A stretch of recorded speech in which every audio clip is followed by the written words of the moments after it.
Public Affairs very much thanks Residco, our sole corporate underwriter, for helping to make the production of this show possible.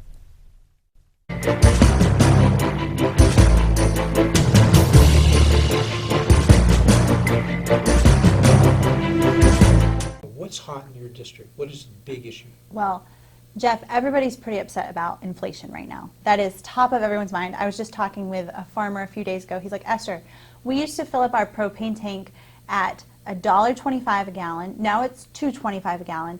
I don't even know how we're going to run the farm in the next coming months. So inflation is on everybody's mind right now. Yeah, we've got a slide 1, which gives people an idea. You've got that right there. You can look at it. We'll put it up during the show or as we see. But it spiked last year at 7%, the Consumer Price Index. For the last, our chart shows 10 years, but really that spike is a 40-year high. It's unbelievable. Last 10 years, you can see on our chart, it tends to hover in that 2% level above and below. But if we go to slide 2, boy, we get some really high numbers there. You know, as you point out, gas prices are almost 50% going up, right? It's crazy. My personal story that it's food. So a few days ago, I have a coffee shop that it's in between my home and my office, and I always buy coffee there. And sometimes if I'm running late, forgot to eat, I'll buy a breakfast sandwich. So I ordered one like 2 days ago. They're like, that'll be $9. I was like, excuse me? It's usually $4. Right, so it's kind of just doubled, this week, they've doubled the price of my breakfast sandwich. And I asked her again and again and again, are you sure? Are you sure? So it's unbelievable. Like food prices on the CPI are like 6% going up. It shows in our chart. Used car prices at 37%. Utility gas service 24%. I mean, on and on it goes. 6%, 20%, 50%. What do you think is causing this? Yeah. Is it all Joe Biden? Because you're a Republican, we'll be fair and say that might be a bit biased, but could you make that argument? Is it Biden? Is it the Democrats or the Republicans? Who do you blame? Well, I certainly believe that the federal government holds some responsibility. Economics is highly complicated. You know that, Jeff. But you can directly point to, for example, the government spending that the Biden administration has infused into an already hot economy is not helping. I believe good governance is some of the solution that we need to create to help the economy get back on track, to help bring down the inflation concerns. And it is obvious to over 70% of Americans at this point that Biden is not doing a good job governing our country. And we'll come back to inflation. Just tick off the issues. I mean, you're running for Congress. You ran, people may not know, you ran in 2020. If you'd flipped 7,000 votes, you would have beat the 8-year incumbent at that time, Sherry Bustos. Right. 7,000 more for you, 7,000 less for her, you win, right? That's exactly right, yeah. And so now you're running again. You really never stopped running. Would that be true? Did you take a brief break between A brief break, yeah, because we went right into the holidays, so I spent holidays with my family, and then January 1st of 2020. Somebody gave you that long off. You actually got a week off from campaign. I spent the holidays with family, for sure. Yeah. But the emotions of the 2020 race, so I was leading in the Illinois 17th up until about 1:30 in the morning with 97% of the vote counted. So that last 3% came in and suddenly flipped everything.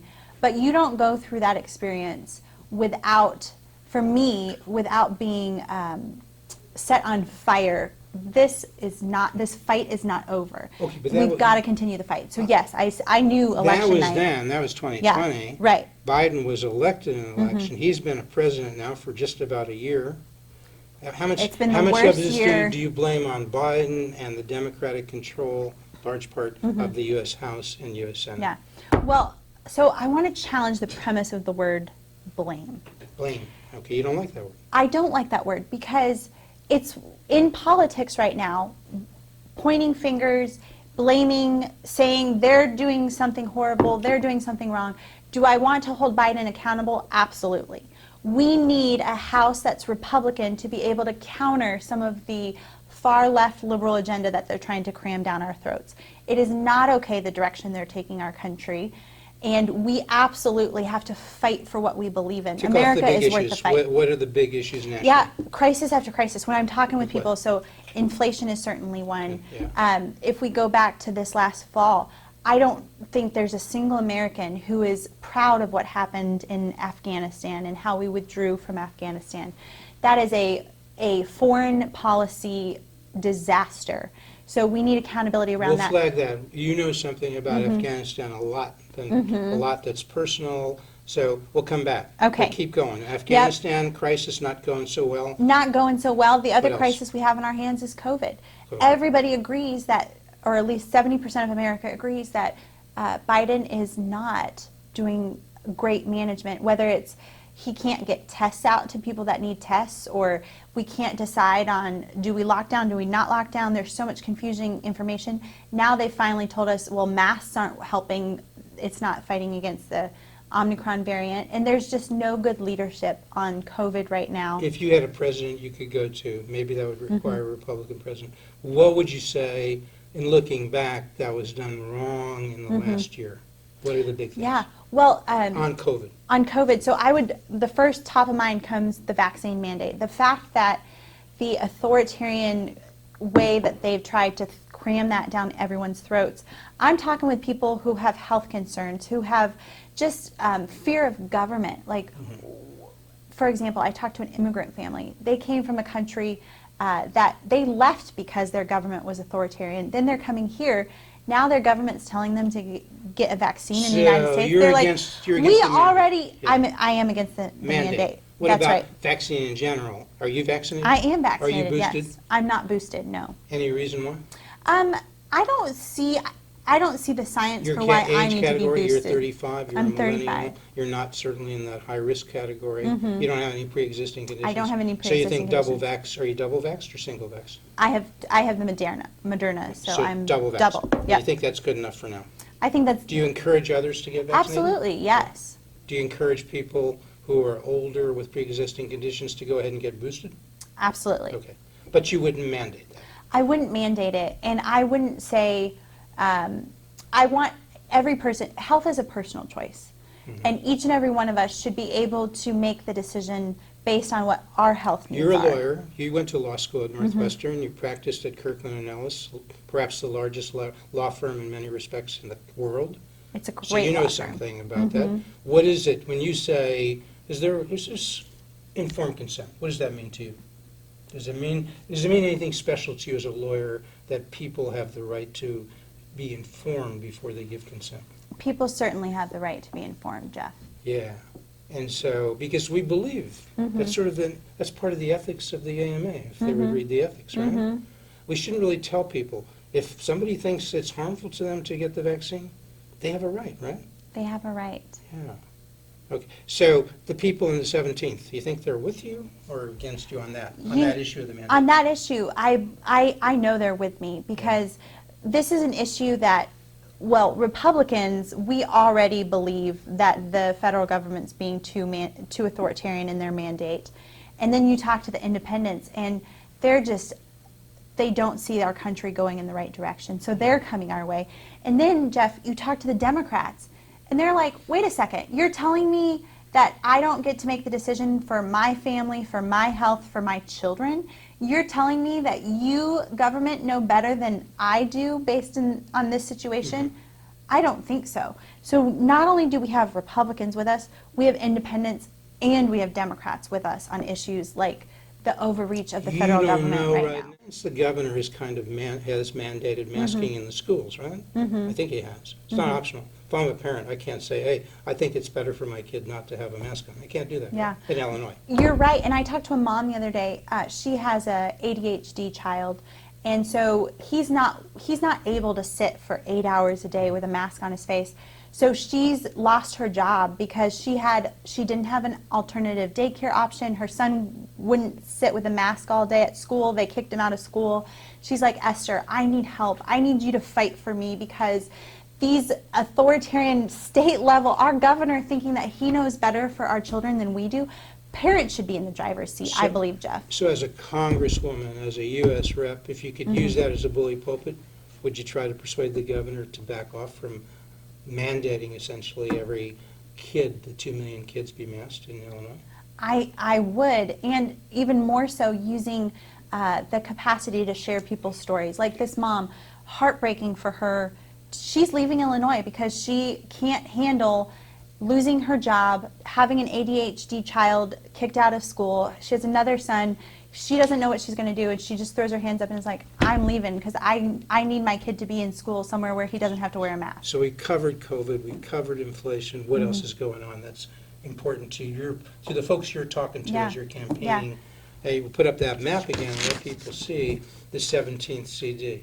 So when they took a look at that, whether it's Rockford, whether it's Bloomington, whether it's Peoria, whether it's Savanna, what are they talking about? Other than the things we've already talked about. Well, community safety is a big thing. That's on everybody's minds, Crime. like crime, and also the impact of the open border. So it connects to the immigration concerns that we have in our country. But not only is there immigration, there's human trafficking happening at the border, but there's also drug trafficking, and that makes every border a border state based on the way things are going right now. Drugs are a problem in the 17th. Drugs are a because huge problem. A lot of that's rural, some of that's urban, some of it's exurban. People wouldn't think that drugs would be an issue in Savanna. I was in talking Macomb. with a officer who is on the drug beat in one of the small rural towns. He's like, Esther, every ounce of drugs that we're taking into possession, you test them, they're all from Mexico. Everything. What are they? People What are kind of drugs dying. are they Fentanyl. finding? Fentanyl That's is big in that that's 17th? They're it's seeing that? Yeah. across western rural Illinois. And they're coming in across the border, you think? It They is. think, Yep. okay. It's very So what would easy you to do? determine. Like, you know something. Unlike Jeff, our it vice starts with president. securing the border. We are a nation. The very foundation of a nation state is sovereignty as a nation. Yeah. How do you come by sovereignty? Borders. The very foundation of a Esther nation Joy is King, having Know, borders. what do you know about the southern border? Okay, what do you know? People might say. Well, I mean, thank you for asking that. 35. I mean, seriously. I mean, most people, somewhere there's a border there between Texas and Arizona and California, Mexico, right? What do you know? Yes. You know something? Well, Jeff, I grew up right on the southern border. So I grew up in Juarez, Mexico, right across from El Paso, Texas. My parents were Christian missionaries. So when I was born, my family was actually very economically underprivileged. We were homeless when I was born. Wow. And despite that state of living as a family, my mom and dad said, you know what? It's our job to give back to people who have less than us. So we moved to Juarez, Mexico. My dad worked with churches, and ultimately we were there. I was there till I left for college at 18. So wait, you were homeschooled? I was homeschooled, yep. A lot of people will find that unusual. It sounds like you got educated pretty good, right? Well, it helps having two parents that really care. Yeah. And, you know, They spent time with you. They were the ones who schooled you. Exactly. They were the ones who taught you to read. Exactly. They were the ones who prepared you to go Yeah. to Oral Roberts and then go to Kirkland. Yeah. Well, then to Northwestern Law School. You didn't have any trouble with that? I didn't. I loved law school. It was Okay. highly So engaging. you know the border. I mean, Kamala Harris, how do we get her right? Okay. She said, why do I have to go there, right? Right. But you've been to the border. I So grew you up think there. could we have a wall? You think that might have worked? I Trump think was so. building a wall. We're- Would you have continued that if you could? Oh, yes. Yes. It's whether it's increased funding for our border patrol, our agencies that are keeping us safe at the southern border, giving them the highest end technology that they need to fight the drug cartels, whether it's, I mean, it makes common sense, right, Jeff? Yeah. How do you stay safe in your home? You build 4 walls. It keeps a roof above your head. Walls keep people safe. And that just makes common sense at our southern Fences border. make good neighbors. Who said that? It's a good, that's another one, yeah. yep. Okay. Throw that in Okay, there. so you, I mean, at some point, it's funny, not funny, but we hear people who watch and follow this, say, on cable TV. At times, the border's a big issue. Over the last year, at times, we just hear nothing.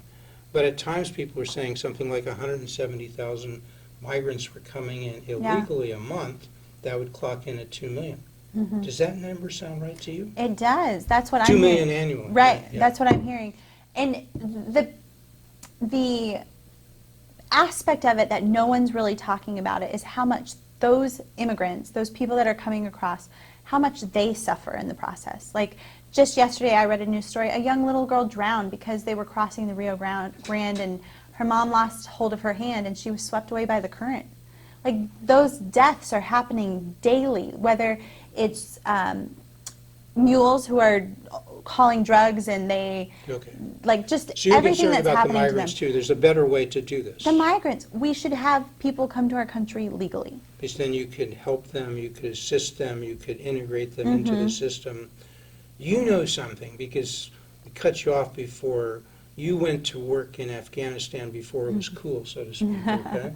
Right? You did that at a college? Out of college, I took a job doing women's rights work in Kabul, Afghanistan, and it was life-changing to experience what it is to be an American woman in a culture like that, and to compare the blessings that I've been gifted with compared to what an Afghan woman, and how free and What year was this? What month, roughly? in 2008. 2008.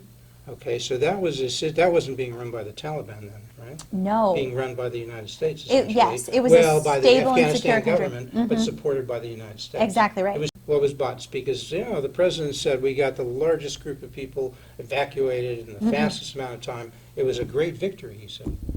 Biden said that. Jeff, right? I there's think. still American citizens. Someone phrased it the other day, this is the largest hostage situation in the history of our country. There are estimated more than 500 American citizens that can't get out of Afghanistan Still, they right can't now. get out. Still, at this moment, as we're talking, they're still in Afghanistan. What would you have done differently if you had been advising him, if you had a friendly or a person who was going to listen to you more than maybe Joe Biden? The best metaphor I've heard about describing how badly it was batched is that it's as if we knew a flood was coming, and rather than packing up our car and driving away and saving all of our beloved possessions, we waited for the flood and then got our rowboat and rowed back to our house to load our rowboat with all of our possessions. We did it all backwards. We absolutely could have started evacuating civilians, getting taken care of all the American citizens and also all the allies who helped us and worked alongside our soldiers. You would have advised that if you were advising the president, whether it's Trump, whether it's Biden, whoever it is. Absolutely. Yeah. And making sure, so it was a conditions-based withdrawal. And I've heard some of the people that were in the negotiations with President Trump talk about how he was holding the Taliban accountable, saying to some of the leaders of the Taliban, I know where you live. Here are the names of all your children. Here are the names of all your wives. If you don't hold your word and do what you Trump tell was us your saying word, that when he was those were the negotiations Trump was doing. That's the way he would have carried it out. And I don't think anyone was even slightly scared of Biden. And the fact that he ran away in a shameful, one of the most shameful foreign policy events of Americans' history.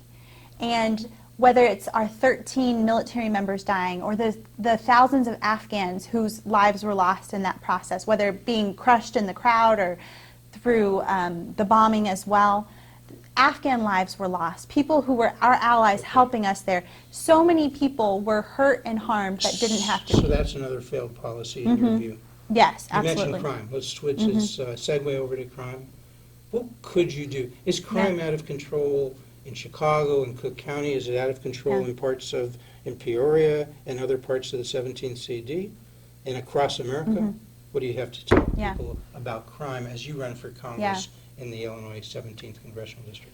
Well, I believe in supporting our law enforcement and giving them the resources that they need to keep our communities safe. So that the federal government does play a role in that.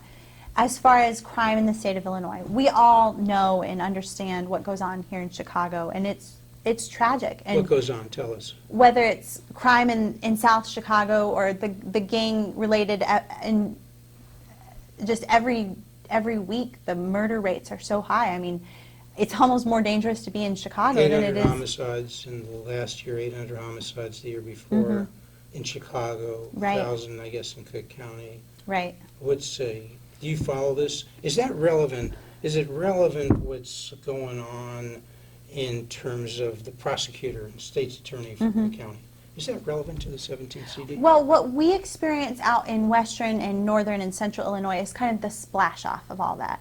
So, for example, there's a prison. So people that commit crimes here in Chicago, they'll often get transported out and serve time at a prison out in the Quad Cities. Well, then their buddies come and visit them, and then their girlfriend comes and sees them on the weekend, and all that kind of like splashes off and is extended to the rest of the state of Illinois. The cause and effect that starts here in Chicago, it certainly impacts across, like, I know that gangs do a lot of recruiting in Rockford, Illinois. They try to get them to come in and participate in Chicago. We're hearing a lot about voting rights, the voting rights bill. The Democrats are pushing that very hard as we tape this on January 19th. They're pushing to vote, pushing to remove the filibuster in the Senate. I mean, do you think we have a voting rights problem? Do you think we need to, what would this voting rights bill do? Give people an idea of what would it do, and what would you do if you were in Congress? Would you support it or not? Oh, absolutely not, Jeff. One thing that this voting rights bill would do is it would give every person running for Congress $7 million of taxpayer-funded money just so we could run a campaign. To me, I don't think taxpayers should be just giving politicians money. I think the overreach, it would make ballot harvesting legal and enforceable in all the states. Ballot harvesting is when you mail out ballots to every single voter, so every house just gets mailed ballots, and then volunteers can go knock on the door and say, hey, I checked online and you were mailed a ballot.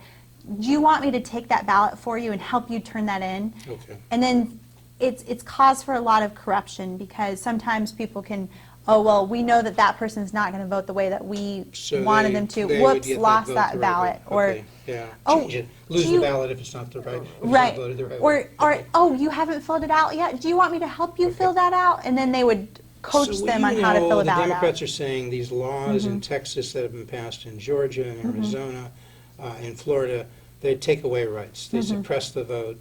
They make it more difficult for people of color to vote. Is any of that true in your mind? Do you know those? You're a lawyer. Do you know those laws? What do you think? Yeah, I haven't examined the Georgia law or the Texas law in depth. But for example, one thing I heard about the Texas law is that in the 2020 election, they had 24-hour drive-through voting. So the Texas law instead set the hours and made uniform hours for voting during the day. Seems reasonable, right? Right. What I believe is some of those states and those laws, I think they ensure that voter ID is legal and okay. And you know support what? voter ID? 80% of Americans support voter ID. It's increased in popularity in the African American community in particular. It is becoming more popular, and just in the last year, it's increased by 13%. It's gone up in approval in the African American community. Here's the bottom line on voting rights. It's unacceptable that any American would believe that their vote doesn't count. We have got to do everything we can do to make sure all the votes are, the voters themselves are registered, citizens, alive, and live where they say they live. That's incredibly important to make sure. In other words, eliminate any fraud that might exist in voting. Yes, And we've got to make sure. There is probably some fraud out there that you want to eliminate. Well, does that make sense to you? I think particularly going forward, we need to make sure that our votes are legal, that every single vote counts, and it's a legal vote. In 2020, the spending on COVID was like about $3.4 billion. $3.4 trillion, trillion. We talk in terms of trillion, not billion. And in 2021, when you look at the American Rescue Plan, the infrastructure plan, there's another $2 trillion, another $3 trillion. So we're up to like $6.5 trillion from the federal government those 2 years. And Biden would like to have built back better at what it says in the chart, another 1.7 to 4 trillion. We're like $10 trillion. Do you think that might be a factor in inflation? Jeff, yes. Common sense says yes. The increase in spending that we've had just in the last 2 years of our country has infused so many dollars in an already hot economy and just caused this spike in So you costs wouldn't that we're push Build seeing. Back Better at this point? You would postpone or maybe not have it at all? We do not need Build Back Better. It is a wish list of far left liberal societal overhaul that is not wanted by Americans. So, looking ahead for the Republican Party, we've mentioned Donald Trump, the president from 2016 to 2020. Some would say he's likely to be the nominee of the Republican Party in 2024. We had this thing about January 6th. Democrats call that the major insurrection. Republicans don't think that was a great day by any means. They criticize the Republicans I know of any violence. Where do you come down on January 6th and Donald Trump? Well, I certainly believe that what happened on January 6th was tragic, and every single person that committed a crime should be prosecuted to the full extent of the law for what happened that day. But the way it's being used now, over a year later, we saw in the way that Nancy Pelosi invited the Hamilton cast to come be part of their performance. It is being used as a divisive mechanism to drive Americans apart, when that is not what any American is going for. Americans are tired. People are exhausted about division, about politics being thrown in their face every single day. And what I actually believe that ultimately the federal government, the way our constitutional system is set up, is your local government should be of highest priority. Your mayors, your county board members, those are the people that should be most influential in how your community runs. And then the state level has authority. And then last of all, the federal government. And so the fact that we're being forced to pay attention to the federal government all the time, it's backward. Where do you come down on critical race Yeah. theory? And what, if anything, could you do or should you do about that as a person in Congress if you end Yeah. up going there?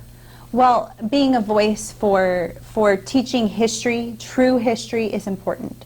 And I'm certainly excited and proud to be a part of that. We absolutely need to face the hardship that we've been through as a country, what we've done wrong. But do we need to teach it in a form that results in segregation and racism in our classrooms? I mean, Is that being done in Illinois? It's being taught, yes. As far as the stories I've heard, I haven't heard specific stories, but there are national stories that you hear of, like, teachers coming to the conclusion. So what could you do if you get elected and go to Congress? Well, I'll certainly be fighting for getting good school board members elected and supporting people at the local level, talking with parents about what their concerns are. And we're talking about CRT, but another issue that goes hand in hand on that is, especially in the state of Illinois, is sex education. The extreme nature of what they're passing at the state level, shining a light on that, working with and partnering with the state level officials to make sure we have content in our classroom that is age appropriate, that is teaching kids wholesome educational content, not ideological propaganda. That's incredibly important. So working at the federal level for what's under the federal authority, but also partnering and building a strong team to have strong voices for parents. Ultimately, parents need to be in the driver's seat of their children's So education. Esther Joy King, as you run for Congress, last thing, last thought, Donald Trump, I've mentioned him, we've Yeah. talked about him, we've talked about January 6th. Would you like his support as you run for Congress? So I'm in conversation. We'll see what happens. But Would you like it, though, if you could get that support? Would you Donald accept Trump, he brings a lot of enthusiasm. People, having him be part of the equation gets people to the polls, and this is going to be a turnout election. So that would absolutely help. Esther Joy King, candidate, well, she is running in the Republican primary. That date is June 28th. We don't know whether she'll have opposition there. She'll certainly have it from some Democrats when she runs on November 8th, I think it Yeah. is, for the general election. Come back often, come back soon. Thank you so much. Esther Joy King, candidate in the Republican primary for the Illinois Congressional District, the Illinois 17th Congressional District. Thanks so much. Thank you, Jeff. Thank you.